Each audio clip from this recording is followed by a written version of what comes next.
There is an invisible force operating at this very moment in the deepest layers of your psyche, an entity that doesn't shout, doesn't threaten with physical violence, and doesn't present itself as a declared enemy, but which whispers continuously in the shadows of your consciousness, corroding the structure of your personal reality. This force is the silent architecture of the destruction of human potential, a sabotage that doesn't come from outside, but is forged in the furnaces of your own mind. It tells you, with disturbing constancy, that you are incapable, that failure is your inevitable destiny, and that effort is a useless vanity in the face of your intrinsic inadequacy. This negative self-talk, often disguised under the socially acceptable mask of humility or cynical realism, is, in fact, the most devastating weapon a human being can turn against themselves. Albert Bandura, one of the titans of 20th century psychology, did not look at the human mind merely as a passive observer. He dissected the anatomy of human belief and arrived at a conclusion that is both terrifying and liberating. It is not a lack of technical or intellectual ability that prevents the masses from achieving greatness or full realization, but rather the fundamental belief that they are incapable of exercising control over their own destiny. This belief, which he named low self-efficacy, acts as a slow-acting psychological poison, paralyzing the will, weakening resilience, and sabotaging any attempt at transcendence before the first step is even taken. What Bandura revealed transcends simple motivational psychology and touches on the philosophical essence of being. He demonstrated that constant self-criticism, that inner voice that insists on cataloging your failures and reminding you of your mistakes like a sadistic archivist, is not simply a manifestation of low self-esteem or an immutable personality trait. It is the engine of a phenomenon he categorized as a negative self-fulfilling prophecy. The logic of this mechanism is surgically brutal. You believe you will fail. This belief drains the vital energy necessary for action, causing you to give up prematurely or not even try. And by not trying, or by trying halfway, you inevitably fail, thus confirming the initial premise that your mind created. And so, day after day, in a perpetual cycle of self-sabotage, this internal narrative condemns your potential to oblivion, without it ever having been truly tested in the arena of life. Most people walk through life in a state of cognitive sleepwalking, unaware that they are trapped in this circular snare. They rationalize their inertia, calling it prudence, modesty, or acceptance of reality. But in practice, they are living under the tyranny of a distorted identity, shaped by past experiences that have not been properly processed, by internalized criticisms from authority figures, and by fears that have never been brought to the light of consciousness. As long as this voice remains the main narrator of their biography, the outcome of each chapter will invariably be the same: paralysis, frustration, and the slow agony of a life not lived. What makes Bandura's discovery even more alarming is the realization that this internal dialogue isn't limited to affecting mood or motivation. It contaminates biology. In-depth studies have shown that self-deprecating thoughts have the power to alter human physiology, affecting muscle performance, cognitive clarity, and even the immune response. The anxiety, chronic muscle tension, and mental confusion we often feel when faced with a challenge are not just emotional reactions. They are the physical response to a mental command that says, "I can't." The body literally begins to fail in obedience to a lie told by the mind. But perhaps the most shocking aspect of this revelation is the origin of this voice. It's not yours. It sounds like you, uses your vocabulary, and knows your most intimate memories, but it's an intruder, an artificial construct, often programmed since childhood through unfair comparisons, misinterpreted failures, and negative behavioral models.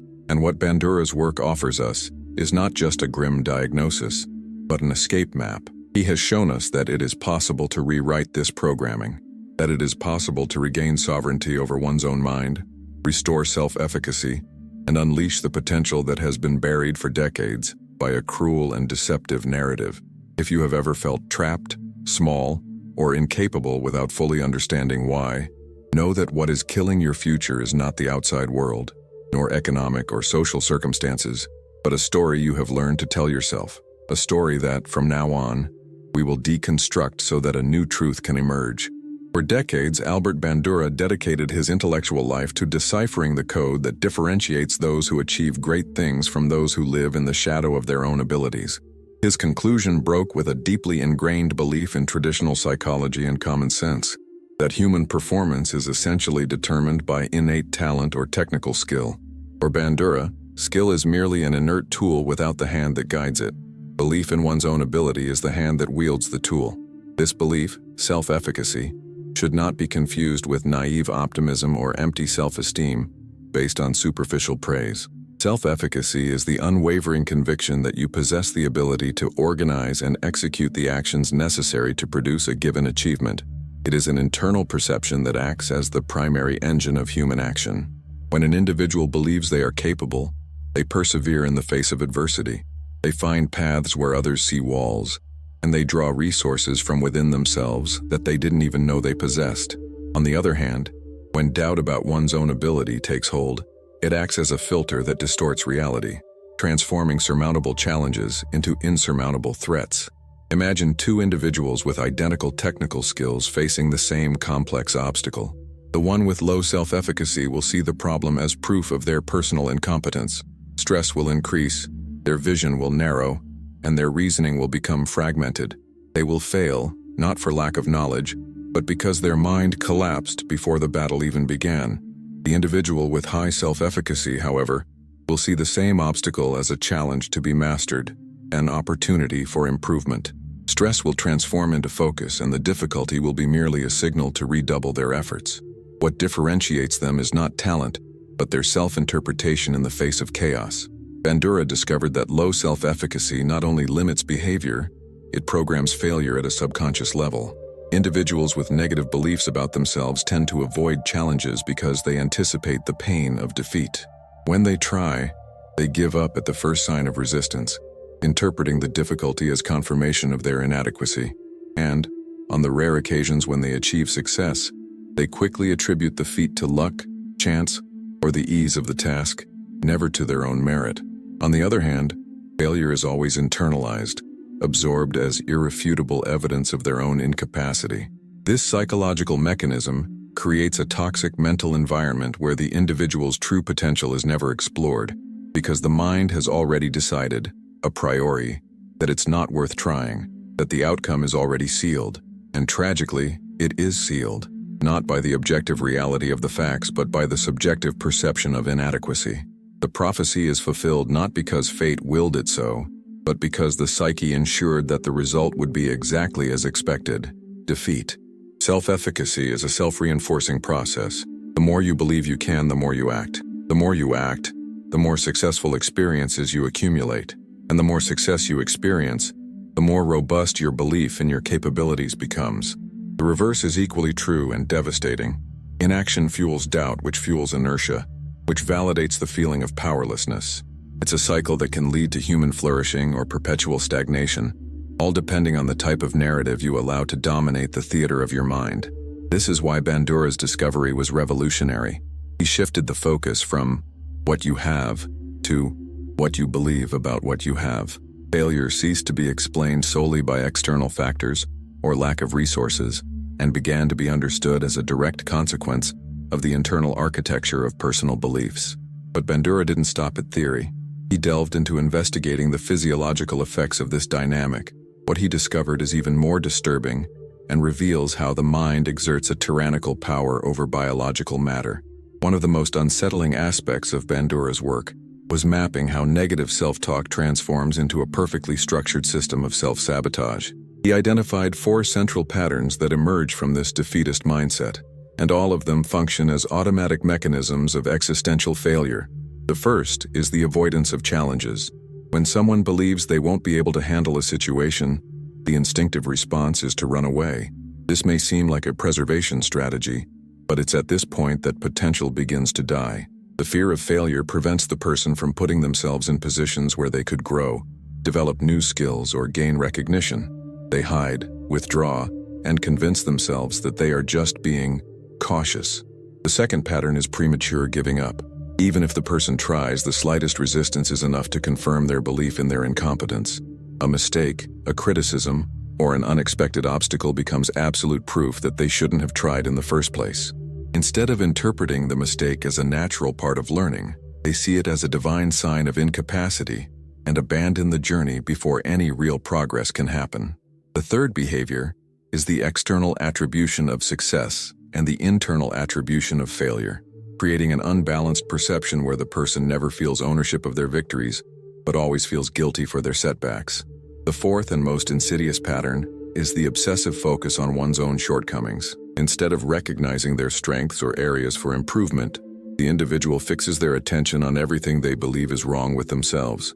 Constant attention to what is lacking, to what doesn't work, generates a state of chronic psychological helplessness. The person stops investing energy in learning or growing because they believe that none of that will make a difference. These four behaviors form the self-sabotaging cycle of low self-efficacy, and this cycle is continuously fueled by negative self-talk. Thought generates belief, belief generates behavior, and behavior confirms thought. A hermetic system, almost impossible to break unless the person awakens to it. But the impact of this cycle silently advances to the body. Bandura discovered that this negative internal dialogue has a direct effect on an individual's physiology, altering how they biologically respond to pressures and challenges. Most people believe that thoughts exist only on the mental plane, as abstract ideas floating in consciousness, without weight or physical substance. But Albert Bandura demonstrated that this view is dangerously naive. What you think, especially about yourself, has direct and measurable ramifications on the functioning of your body. Thoughts like, "I'm not capable," "This is too much for me," or "I'm going to fail," don't stay trapped in the mind. They travel like electrical discharges to the nerves, saturate the muscles, alter the cardiovascular rhythm, and modify blood chemistry. They shape your physiology in real time. And when that happens, failure ceases to be just a belief or a statistical possibility and becomes a concrete biological state. Bandura and other researchers have demonstrated that negative self-talk activates automatic responses of stress, anxiety, and physiological self-protection. When you tell yourself you are incapable, your body interprets this statement as a sign of imminent threat. The sympathetic nervous system is activated, leading to increased heart rate, shallow breathing, muscle tension, and cortisol release. The bloodstream is flooded with fight or flight hormones. The body enters survival mode as if preparing to face a predator in the jungle. But the danger here is not a lion or a life or death situation. It's a work presentation, a new creative project, an emotional confrontation, or a learning opportunity. And instead of accessing your best cognitive resources, such as focus, memory, creativity, and mental flexibility, you experience a drastic drop in performance precisely when you most need to be functional and lucid. Your brain, in a state of alert, prioritizes reactive self-protection, not higher-level reasoning. This is especially evident in evaluation or competition situations. Bandura studied athletes who possessed identical technical skills but exhibited radically different results depending on the quality of their internal dialogue. Those who cultivated self-deprecating thoughts, even with all their physical preparation, saw their performance plummet at crucial moments. They trembled, forgot movements trained for years, lost reflexes, and made basic mistakes, all because the body was obeying the mind. Not the rational mind, but the anxious and insecure mind that screamed, "Danger." In educational and professional contexts, the same phenomenon occurs. Students or workers who internalize the belief that they are not good enough demonstrate physical symptoms of blockage: excessive sweating, tachycardia, blank mind, trembling hands. The fear of failure becomes so intense that the body literally collapses to fulfill the mind's expectation. The prophecy is fulfilled, not because it was true, but because the organism was trained to obey it. This is the cruelest aspect of negative self-talk. It not only distorts reality, it creates it. It conditions the body to perform poorly to validate the belief in its inadequacy. And over time, this dynamic becomes so automated that the individual doesn't even realize how much they are biologically sabotaging themselves. They simply feel unable to, without understanding that the real villain is within, and that they themselves taught their body to fail. But if the mind has enough power to sabotage the body, can it also train it for success? Bandura believed so. In fact, he went beyond merely diagnosing the problem. He developed practical and scientifically based methods to reverse this cycle, techniques to restructure self-talk, rebuild self-efficacy, and unleash dormant potential. Up to now, we've seen how negative self-talk can trap an individual in a cycle of failure, sabotaging their mind, behavior, and body. But Albert Bandura wasn't a prophet of despair. He was an architect of solutions. One of the most revolutionary contributions of his work was showing that self-efficacy is not a fixed, genetic, or immutable trait. It can be built, strengthened, and restored, even in people who have spent their entire lives believing they are incapable. The first step, according to Bandura's approach, is to break the totalizing narrative. Thoughts like, "I am incompetent," "nothing I do works out," or "I'm not good at this," are dangerously vague, generic, and inflexible. This imprecision is what fuels self-criticism. The mind needs coherent stories, and these generalizations provide quick explanations for failure, even if they are false. Therefore, the path to healing begins with replacing these absolute labels with specific, process-oriented, and actionable assessments. Instead of thinking, "I'm bad at this," the focus should be redirected to, "I haven't learned this skill yet, but I can improve by practicing specific steps." This simple shift in language, from judgment to progression, completely transforms how the brain interprets challenges. The word "yet" is one of the most powerful in modern psychology. It reintroduces time, learning, and movement into the mental equation. It breaks fatalism and reactivates the possibility of growth. Another central strategy identified by Bandura is vicarious modeling, observing people similar to you succeeding in activities that you consider challenging. When the brain witnesses an ordinary person, not an unattainable genius, not a prodigy, but a real person, overcoming obstacles and achieving positive results, it begins to consider that this is also possible for you.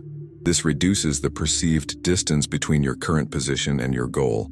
The mind stops thinking, "This is impossible for me," and starts saying, "Maybe I can do it too."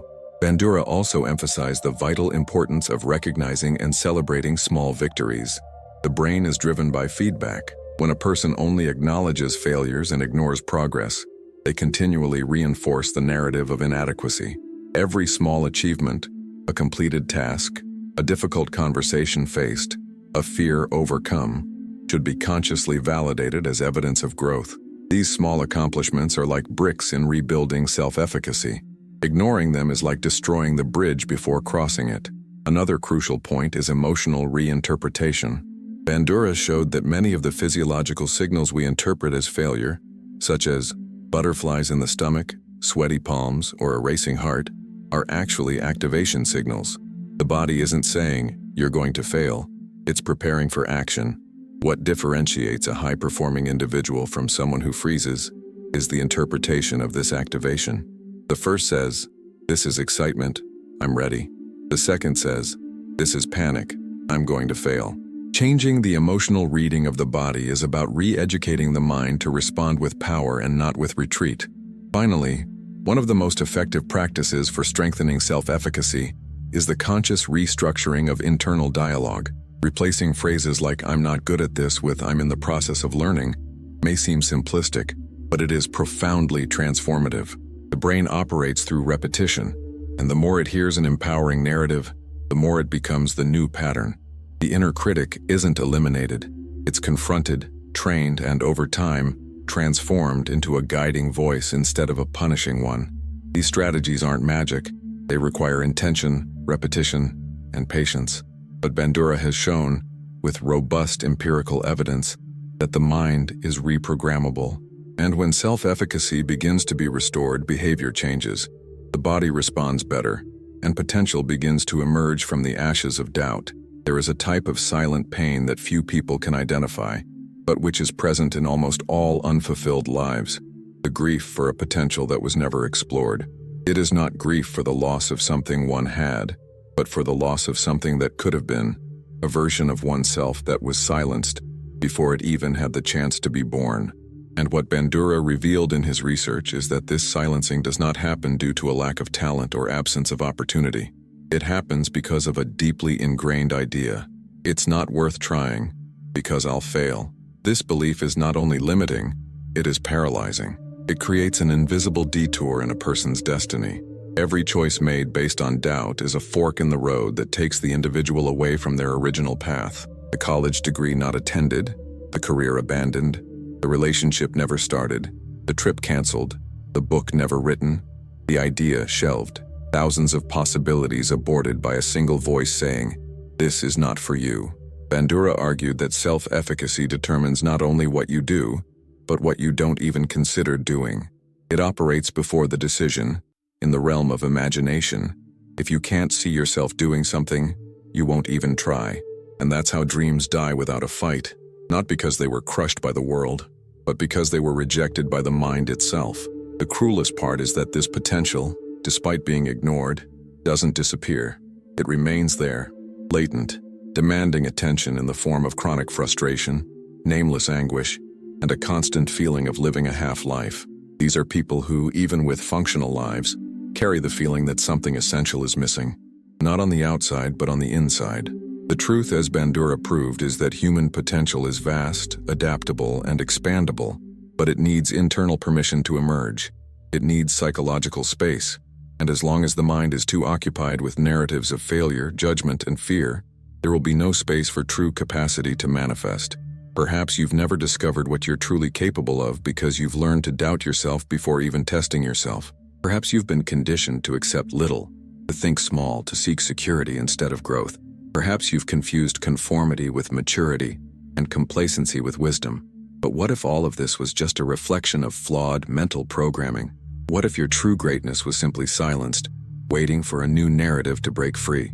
The great turning point proposed by Bandura is this: your potential is not dead. It is hidden beneath layers of self-criticism, fear, and misinterpreted experiences.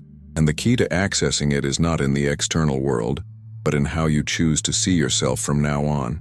But for this transformation to truly happen, a decisive step must be taken, perhaps the most difficult of all, questioning the authority of your own inner voice. Because the most important question is not, what am I capable of? But rather, who is this voice that insists on saying that I am not? And it is precisely this final deconstruction that leads us to the heart of psychological freedom. The voice you hear inside your head every day, the one that criticizes, judges, diminishes, and paralyzes you, is not you. It sounds like you, uses your words, knows your fears, speaks with your intonation, but it has been shaped by factors that are often beyond your control. Traumatic experiences, poorly processed failures, toxic comparisons, childhood criticisms, family patterns, educational systems that punish mistakes instead of valuing effort. This inner voice that says you can't was constructed, and like any mental construct, it can be deconstructed. Albert Bandura shows us that self-efficacy arises from directly confronting that voice. It only begins to grow when you stop passively accepting everything your mind tells you about who you are, because deep down you've already realized that voice isn't rational, it's automatic. It manifests itself at the same moments, before trying something new, right after a mistake, when you're about to expose yourself, or when you start to succeed and feel you don't deserve it. It doesn't analyze reality. It protects a limited identity, an identity based on fear. And here's the hardest truth. As long as that voice continues to control your decisions, you will be living the life it chose for you. Not the life you could have, not the one you desire, but the one it considers safe, realistic, acceptable. That voice not only imprisons your dreams, it imprisons your identity. It makes you believe you are weak, limited, broken, but you are none of that. You are someone who has believed in those ideas for too long. The liberation process begins when you question that inner authority, when you look at a thought like, I'm not capable, and respond, based on what? When you hear, it won't work, and ask, is that a fact or is it fear in disguise? Every time you challenge that narrative, you reclaim a piece of yourself, and little by little that voice loses its power. Not because it disappears, it will probably always be there as background noise, but because you stop obeying it. The goal is not to silence that voice forever. The goal is to make it cease being the judge of your life and become just a distant, irrelevant echo that no longer dictates your path. When this happens, something extraordinary begins to emerge. You, the real you, the one that wasn't shaped by fear but by possibility, by the courage to try, to fail, to grow, by the awareness that your story is still being written and that you can, indeed, pick up the pen.